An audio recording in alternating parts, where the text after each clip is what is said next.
पीले दांत वाली बहू। रंजना कभी ब्रश नहीं करती थी।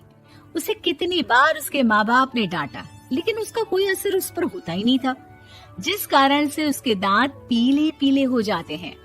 शादी के बाद अरे बहू, वैसे तो तुझ में कोई कमी नहीं है, पर तेरे दांत इतने पीले कैसे हैं बेटा? कैसे मतलब? कोई सर्जरी थोड़ी ना कराइए। वो तो क्या नाम, मैं ब्रश नहीं करती थी तो पीले हो गए। अब क्या करूं? आप कहे तो लाल करवा लूं या फिर काले? यार ये क्या है, क्यों माँ से लड़ रही हो? लड़ रही हूँ? अरे मैं लड़ रही हूँ या ये बोल रही है कि दांत पीले हैं, पीले। अरे तपस्या थोड़ी ना की है इन्हें पीले करने के लिए। बकायदा ब्रश नहीं किया है 20 साल तक, तब जाकर। छी, कैसी बात कर रही हो? ये उस वक्त तो पीले नहीं थे जब हम लोग तुम्हें देखने आए थे। अरे तब साफ करवा लिया होगा डेंटिस्ट के पास जाकर। अब देखो कैसे पीले पीले लग रहे हैं। रंजना सास की तरफ गुस्से से देखती है। फिर शुरू हो गई पीले पीले पीले।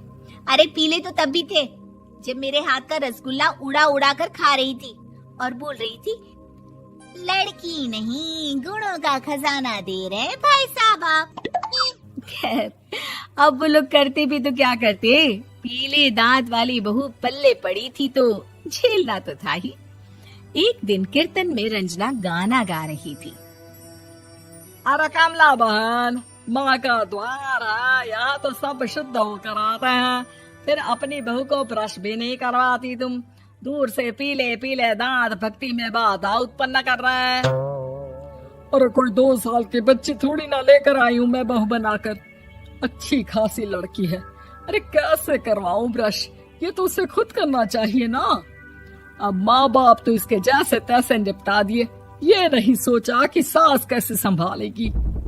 सास बहू को लेकर घर आ जाती है, लेकिन सोच लेती है कि अब इसे लेकर कहीं नहीं जाएगी। अगले रोज बहू कहती है, अरे क्या हो गया, मंदिर नहीं जाना क्या? कीर्तन का वक्त हो रहा है।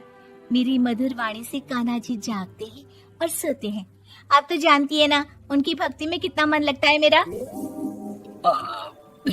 वो क्या है ना, तबीयत ठीक नहीं लग रही है मेरी, आराम करूंगी मैं। तबीयत ठीक नहीं लग रही?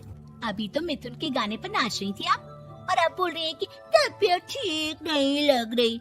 अरे भक्ति में मन लगा लो सासू माँ, ऊपर जाना है, क्या मुंह दिखाओगी आप? हाँ?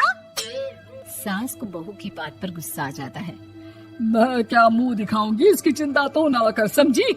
अपने मुंह की चिंता कर, जो ये पीले पीले दांत लेकर हर जगह पहुंच जाती है। पता है लोग कितना मजाक बनाते हैं। ना जी ना, मैं नहीं जाना कहीं तेरे साथ। तो ये बात है। कोई ना, मत जाओ, मैं अपने कमरे में ही बैठकर भक्ति कर लूंगी। ऊपर वाला दांत थोड़ी ना देखता है, मन देखता है, भावना देखता है। और अरे बस बस, तू सब कुछ दिखा, बस ये सफेद चमकदार दांत ना दिखाना किसी को, है? जा यहाँ से। बहू को सास की बात का कोई फर्क नहीं पड़ता। वो तो जैसी थी वैसी ही रह जाती है। सुबह नहाकर किचन में खाना बनाना, फिर खाना खाना, कीर्तन भजन करना और सो जाना। एक दिन, माँ जी मैं सहेली के घर जा रही हूँ, शाम को लेट आऊंगी। हाँ हाँ तो जाना, मैंने कौन सा तेरी आरती करनी है घर पर बैठकर। रंजना सहेली के घर जाती है, जहाँ वो पार्टी में जाने की तैयारी कर रही होती है। अरे शिखा, कहाँ जाने की तैयारी कर रही है? मैं गलत वक्त पर आ गई क्या? अरे नहीं यार, उल्टा सही वक्त पर आई है। मैंने ये साड़ी और ज्वेलरी निकाली है यार, शाम को इनके ऑफिस की एक पार्टी में जाना है। बताना कैसा लग रहा है ये सब? नहीं यार, इस ड्रेस के साथ तो वो वाली ज्वेलरी अच्छी लगेगी। हाँ हाँ सही बोल रही है, मैंने ध्यान ही नहीं दिया। वैसे तो हमेशा से मस्त फैशन सेंस रखती है। तो बड़ा जाती होगी ना पति के साथ पार्टी में। रंजना कुछ नहीं बोलती, बस सोचती है कि यार काश ये बात सही हो जाती, पर मैं क्यों नहीं जाती पार्टी में? क्या इन लोगों की कोई पार्टी होती नहीं होगी? रंजना घर आती है और रात में पति से सवाल करती है, एक बात बताइए, आप मुझे किसी पार्टी में क्यों नहीं ले जाते? क्या आपकी यहाँ ऑफिस में पार्टी नहीं होती?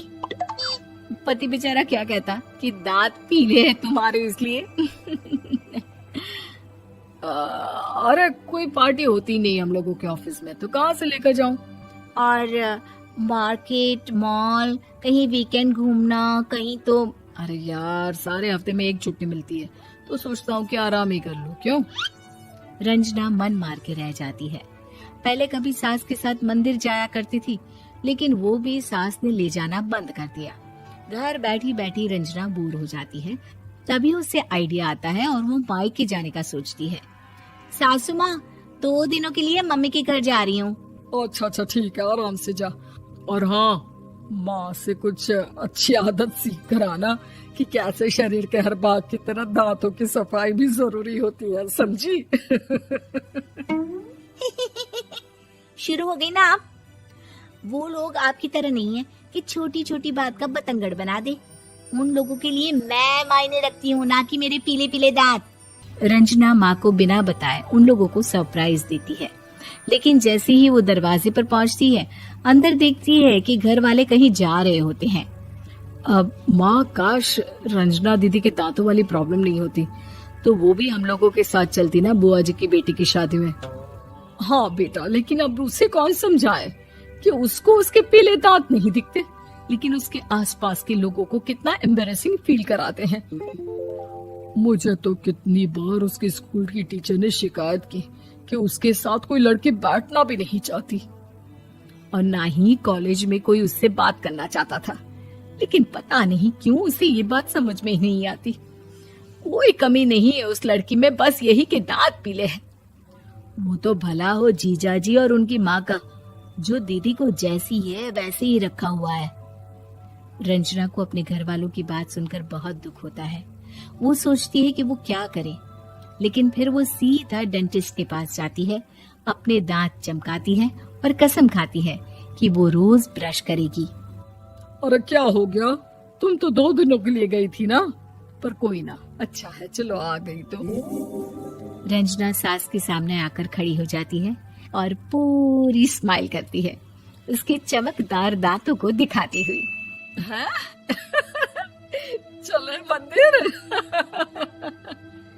माँ, मुझे माफ कर दीजिए, मैंने आप लोगों को बहुत एम्बैरेसिंग फील करवाया। मैं आज से रोज ब्रश करूंगी।